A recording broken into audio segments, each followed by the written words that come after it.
시간 우리 하나님 주시는 말씀 같이 보겠습니다. 창세기 33장 1절에서 4절 찾으셔서 제가 읽도록 하겠습니다. 창세기 33장 1절에서 4절까지 말씀입니다. 제가 1절부터 4절까지 봉독하도록 하겠습니다. 야곱이 눈을 들어보니 에서가 400명의 장정을 거느리고 오고 있는지라. 그의 자식들을 나누어 레아와 라헬과 두 여종에게 맡기고 여종들과 그들의 자식들은 앞에 두고 레아와 그의 자식들은 다음에 두고 라헬과 요셉은 뒤에 두고 자기는 그들 앞에서 나아가되 몸을 7번 땅에 굽히며 그의 형 에서에게 가까이 가니 에서가 달려와서 그를 맞이하여 안고 목을 어긋 맞추어 그와 입 맞추고 서로 우니라. 아멘. 저희가 지난 수요일에는 야복강 사건이 담고 있는 십자가의 복음에 대해서 묵상을 해보았습니다. 하나님은 우리 하나님의 자녀들에 대해서 창세 전부터 계획을 가지고 있습니다. 다시 말씀드리면 우리의 미래는 이미 창세 전에 결정이 되어 있습니다.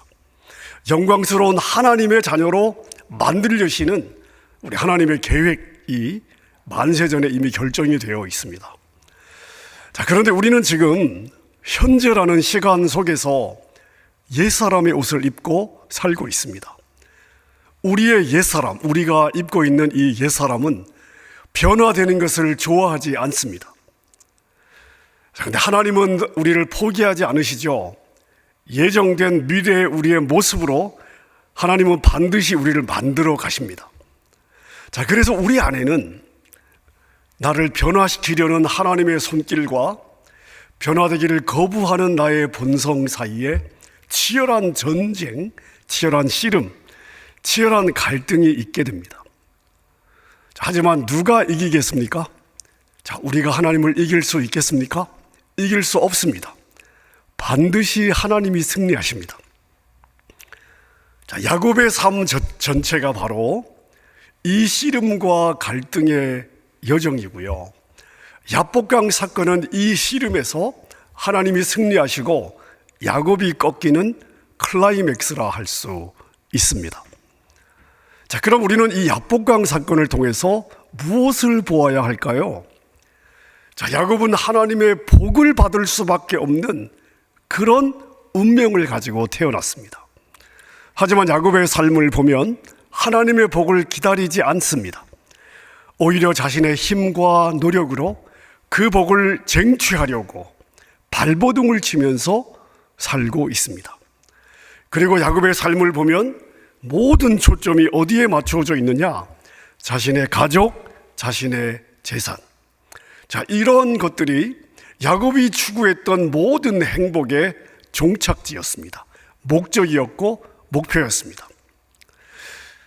그런데 야곱이 야복강에서 하나님과 씨름하면서 무엇을 구하는지 한번 보십시오. 하나님의 복을 구하고 있습니다. 이 야복강, 이 야곱이 어떤 상태였는지를 한번 기억해 보십시오. 사랑하는 가족들과 모든 재산들은 야복강 먼저 건네 보냈습니다. 이 야복강에는 야곱이 홀로 남아 있었습니다. 그러니까 이 야복강에서 하나님과 씨름할 때 이 야곱의 상태는 어떠한 상태였는가 하면 야곱에게는 아무것도 남아있지 않았습니다. 이렇게 철저하게 혼자가 된 상태에서 야곱은 비로소 자신이 그동안 추구했던 복이 진짜 복이 아니구나 하는 것을 깨닫게 된 것입니다. 모든 것이 다 떠나간 홀로 남은, 그래서 홀로 하나님과 독대하는 이 상황에서 야곱은 비로소 정직하게 하나님 앞에 서서 하나님의 복을 구하는 자로 변화되고 있습니다. 이것이 야복강 사건의 참된 의미라 할 수 있습니다. 여러분, 성도는 하나님의 도우심이 없으면 한순간도 살아낼 수 없는 무력하고 무능한 존재입니다. 아멘입니까? 이것을 빨리 인정하고 하나님의 뜻에 나의 삶을 맞추어야 되는 것입니다. 자기 자신을 귀하게 여기고 자신의 것만을 챙기려는 옛사람의 옷을 빨리 벗어버리고 우리의 삶의 목적과 방향을 하나님께 두어야 합니다. 그리고 하나님이 약속하신 복을 내 힘과 노력으로 쟁취하려는 삶을 멈추고 내 자신이 하나님이 부어주실 그 복에 합당한 그릇으로 나 자신을 준비하는 것이 먼저입니다. 자, 우리의 옛사람이 이것을 배우는 과정에서 우리는 어쩌면 야복강을 피해갈 수 없을 수도 있습니다. 하지만 우리가 야복강을 경험해야 된다면 한 번이면 족합니다. 여러분은 하나님으로부터 복받을 자로 결정이 되었습니다. 믿으시기를 바랍니다. 이것을 믿고 순종함으로 야복강이 없는, 만약 있다면 한 번으로 끝나는 그러한 형통한 삶이 되시기를 주님의 이름으로 축원합니다. 오늘 우리가 읽은 창세기 33장은 야복강 이후에 야곱이 형 에서를 만나서 화해하는 장면을 기록하고 있습니다. 창세기 33장을 저희가 다 읽어야 되는데 1절부터 4절까지만 읽었습니다. 여러분이 아시겠지만 에서는 야곱에게 어떤 존재였을까요? 에서를 생각하면 야곱은 어떤 마음이었을까요? 에서는 야곱의 평생 동안 마음의 짐이었습니다. 그리고 가시와 같은 존재였을 것입니다. 그래서 고향으로 돌아가는 상황에서도 에서를 생각하면 마음이 편하지 않습니다. 마음이 두렵습니다. 마음이 불편합니다. 왜요?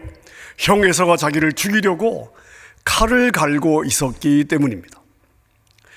실제 야곱이 고향으로 돌아간다는 이야기를 듣고 에서가 야곱을 만나러 오는데요, 에서가 군사 400명을 데리고 야곱을 만나러 왔습니다.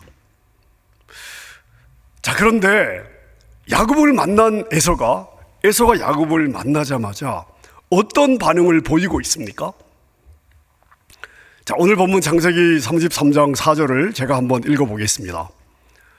에서가 달려와서 그를 맞이하여 안고 목을 어긋 맞추고 그와 입 맞추고 서로 우니라.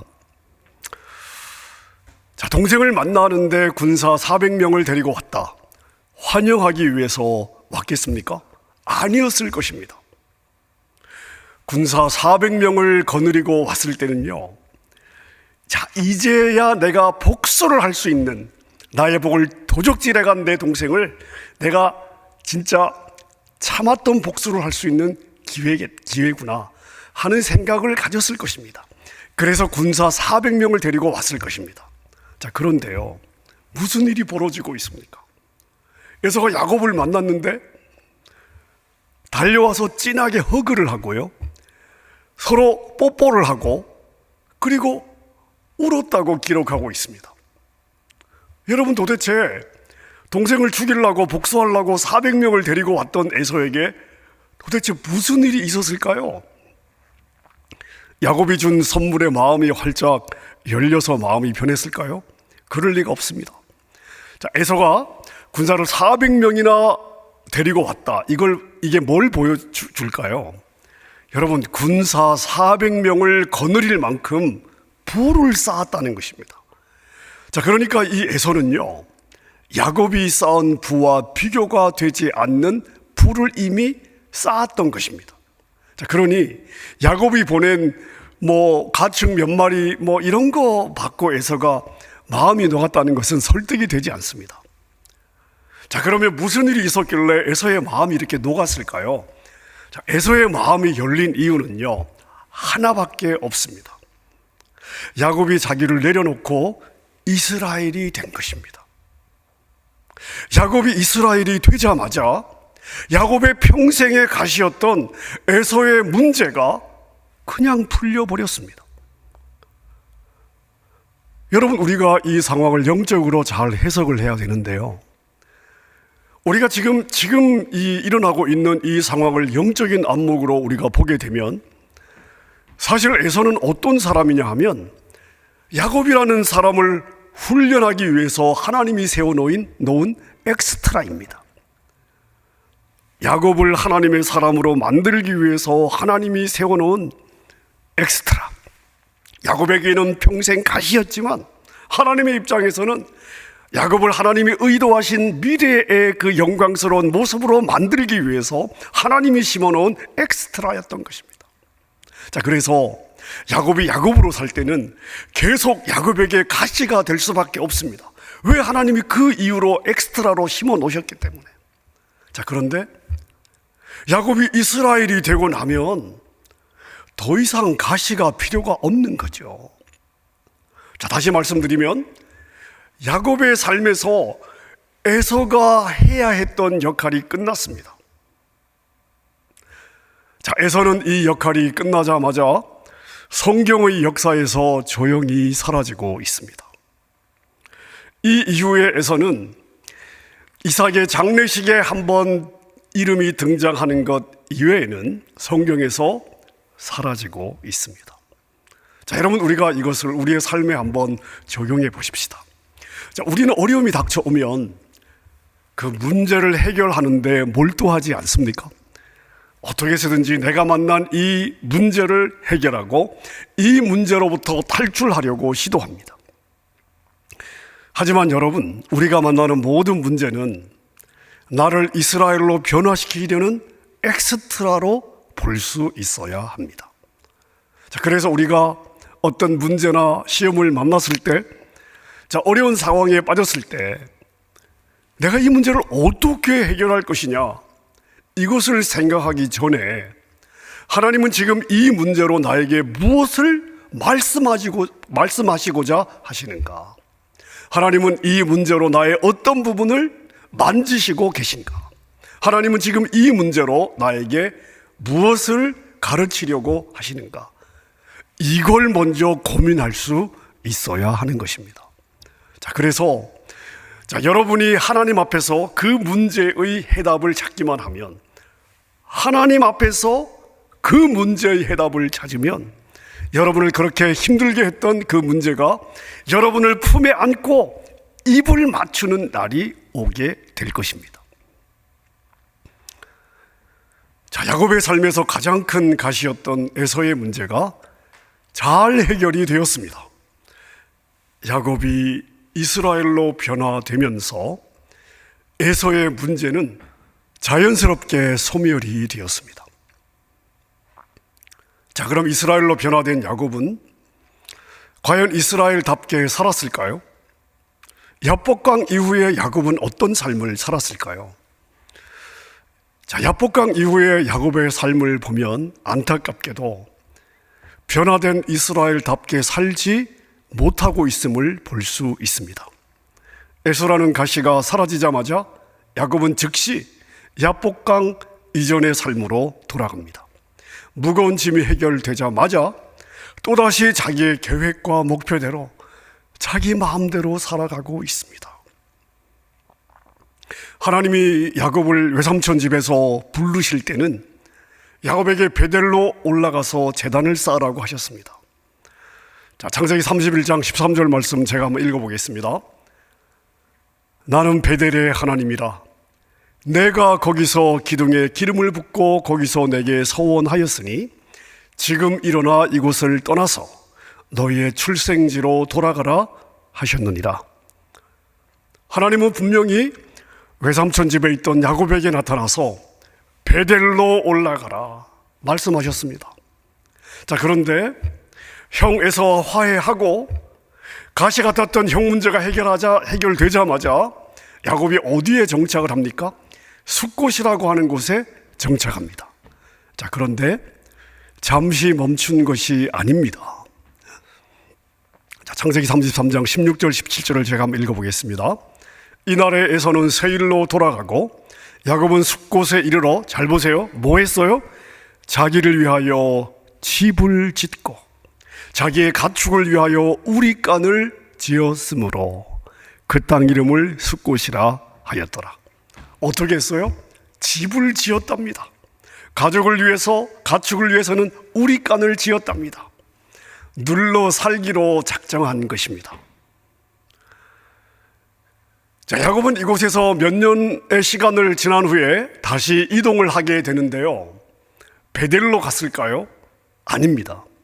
자, 그 다음 이어지는 창세기 33장 18절에서 20절을 보시면 제가 읽겠습니다.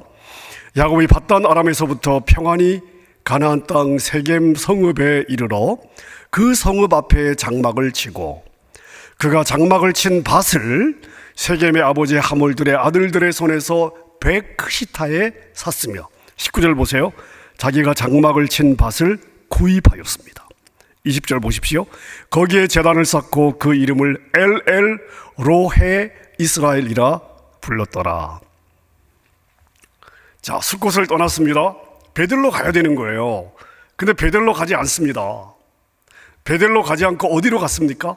세겜으로 가서 정착하고 있습니다. 19절을 보면 아예 그곳에서 땅을 사요. 어떤 의미입니까? 완전히 정착하겠다, 그런 의미죠. 자, 근데 그러면서도 20절을 보면 하나님께 제단을 쌓고 하나님은 나의 하나님이시다 라고 고백합니다. 여러분, 이건 또 뭡니까?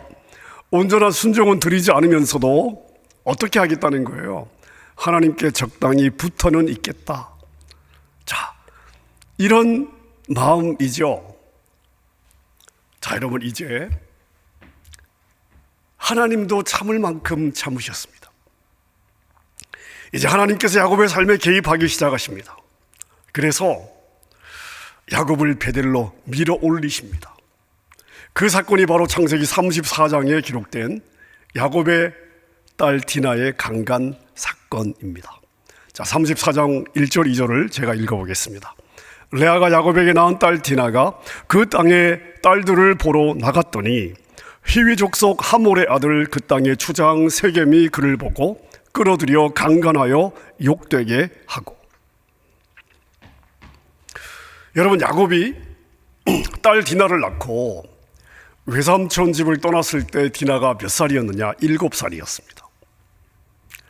자, 그런데 디나를 강간한 세겜 족장 이 하몰의 아들 세겜이 디나와 결혼하겠습니다 라고 한 것을 보면 디나가 최소한 15살 이상은 되었을 것으로 볼 수 있습니다. 자, 그러면 야곱이 이 숫곳과 세겜에서 몇 년을 허비한 것입니까? 최소한 7, 8년을 허비한 것이죠. 자, 그럼 여러분, 야복강에서 환도뼈가 부러지는 경험을 하고서도 적어도 7, 8년 이상을 야곱은 자기 생각대로 자기가 원하는 삶을 살아온 것입니다.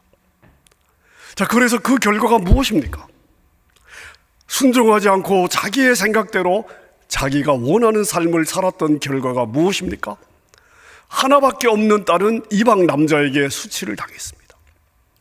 또 자기의 아들들은 복수를 하기 위해서 세겜의 남자들을 죽이고 속이고 죽이는 그러한 상황에 이르게 되었습니다.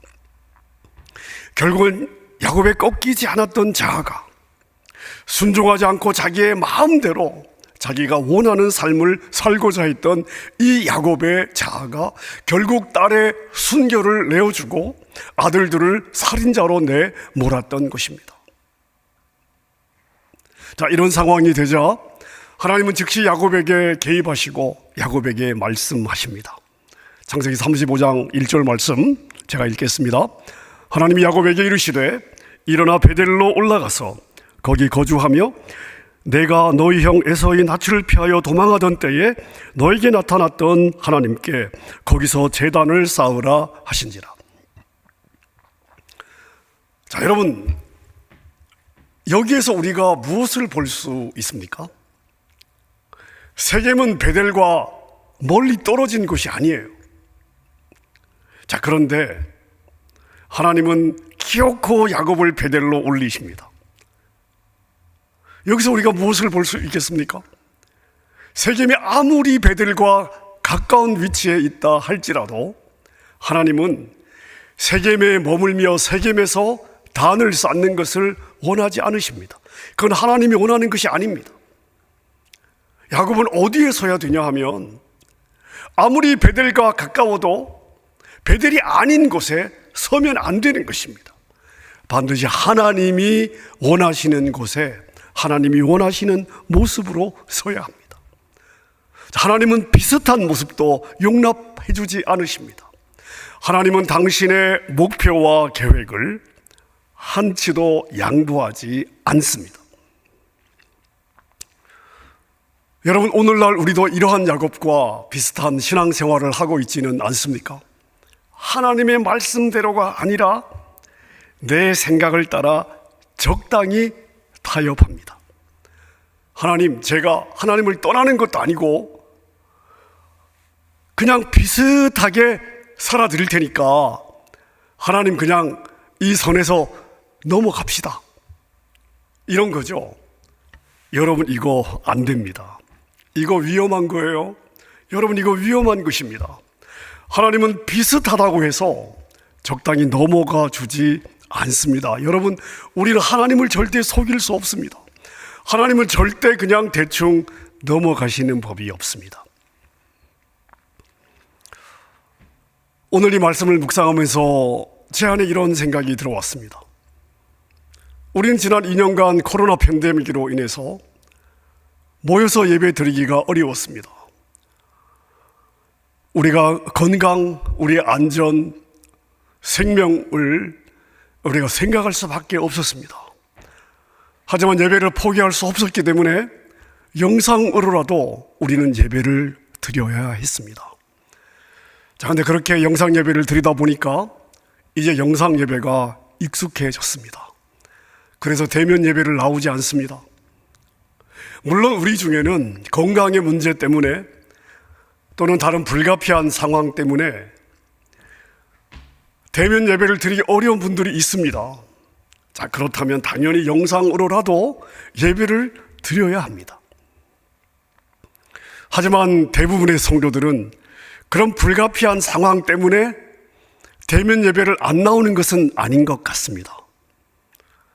여러분, 영상 예배요, 사실 엄청 편리하죠. 뵈기 싫은 사람 안 봐서 좋고, 화장할 시간 아낄 수 있어 좋고, 가족들과 시간도 더 가질 수 있어서 좋고, 꼭 먹고 알 먹고 누이 좋고 매부 좋고 여러 면에서 편리한 부분들이 분명히 있습니다. 자, 근데 여러분, 단순히 편리함 때문에 영상 예배를 드리고 있다면 어쩌면 이것이 바로 세겜에서 내가 단을 쌓는 것일 수도 있습니다. 하나님은 우리의 중심을 정확하게 감찰하십니다. 목사님, 영상 예배에는 하나님의 임재가 없습니까? 자, 이렇게 질문하시는 분들이 있을 것 같습니다. 여러분, 하나님 임재가 있습니다. 우리 모두 안에는요, 하나님의 영이 있어요. 하나님이 계십니다. 하나님의 영이 내 안에 있습니다. 나는 혼자서도 얼마든지 찬송하고 기도하고 하나님을 예배할 수 있습니다. 하나님이 그걸 모르실까요? 모르실 리가 없죠. 하나님도 그것을 아실 텐데, 하나님의 영이 우리 각 사람 안에 거하시는 걸 하나님이 당연히 아실 텐데 하나님은 왜 우리에게 모이기를 힘쓰라고 하실까요? 그리고 초대교회는 그 핍박 가운데서 매일매일 모여서 성찬을 나누고 말씀을 나누었는데 그 핍박 가운데 왜 굳이 그래야 했을까요?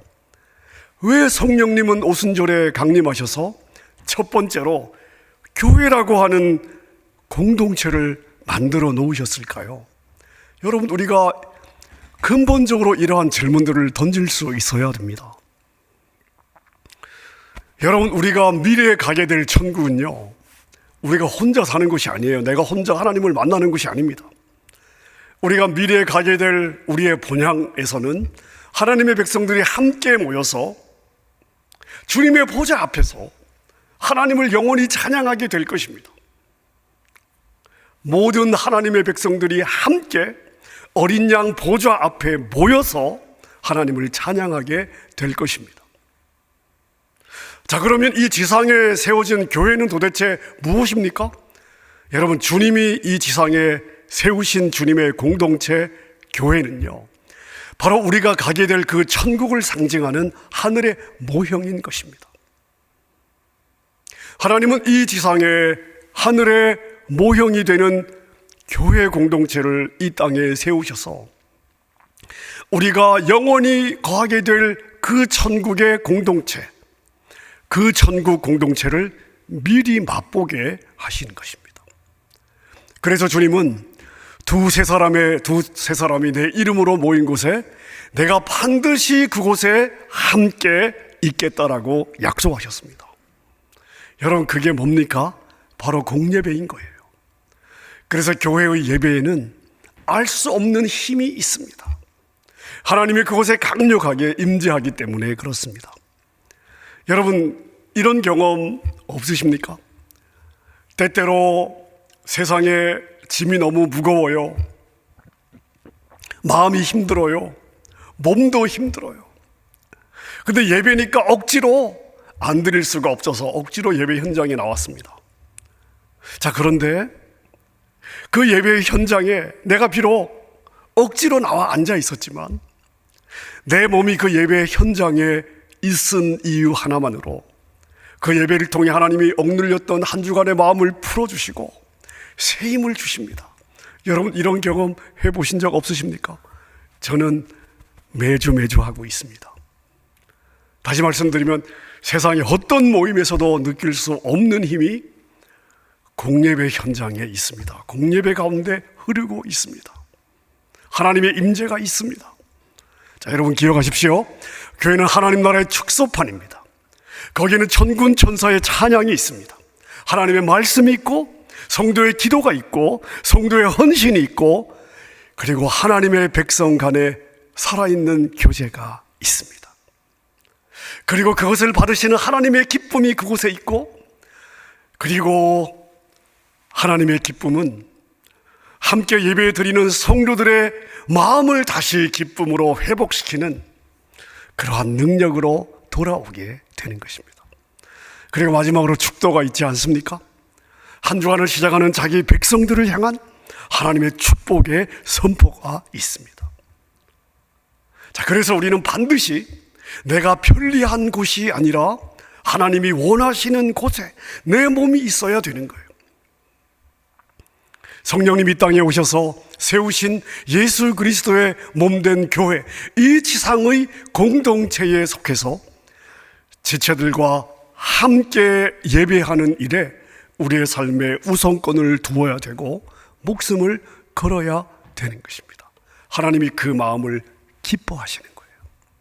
말씀을 정리하겠습니다. 자, 오늘 말씀을 제가 몇 가지로 한번 요약해 보겠습니다. 첫 번째, 여러분의 삶의 약복강의 사건을 반복하지 마십시오. 여러분의 자아와 고집을 내려놓으십시오. 여러분의 힘으로 약속된 복을 쟁취하려고 발버둥 치지 마십시오. 여러분의 약속된 복을 잠잠히 기다릴 수 있어야 합니다. 하나님은 반드시 복주시마 하신 약속을 이루실 것입니다. 자, 두 번째, 내 평생의 가시였던 에서가 사라졌을 때, 다시 말씀드리면 주님이 나를 불쌍히 여기셔서 내 무거운 짐, 내 가시를 해결해 주셨을 때 다시는 과거로 돌아가지 않도록 하십시오. 여러분의 육신을 십자가에 못 박고 여러분의 중심을 흔들리지 않도록 말씀 위에 견고히 세우고 믿음의 길을 걸어갈 수 있기를 바랍니다. 자, 세 번째입니다. 자, 여러분, 하나님이 원하시는 곳에 하나님이 원하시는 방식대로 우리가 서 있어야 합니다. 숫꽃과 세겜은 여러분이 있어야 할 곳이 아니에요. 그곳에서 장막을 짓고 땅을 사고 정착을 하고 싶어도 여러분 아닙니다. 베델로 올라가셔야 돼요. 왜냐하면 하나님이 여러분을 포기하지 않는 한 하나님은 반드시 베델로 세우실 것이기 때문입니다. 자, 여러분 기억하십시오. 하나님을 섬기는 일은 주인 되신 하나님이 원하는 방식대로 섬겨야 하나님이 받으십니다. 믿음의 공동체를 귀하게 여기시고 공동체의 예배에 목숨을 거십시오. 공동체의 예배를 통해서 천국의 예배를 맛보시고 하나님 앞에 서셔야 합니다. 하나님께서 받으시는 예배를 드릴 때에 하나님이 약속하신 형통의 복을 누리게 될 것입니다. 여러분의 삶이 이러한 복된 여정 되시기를 주님의 이름으로 축원합니다.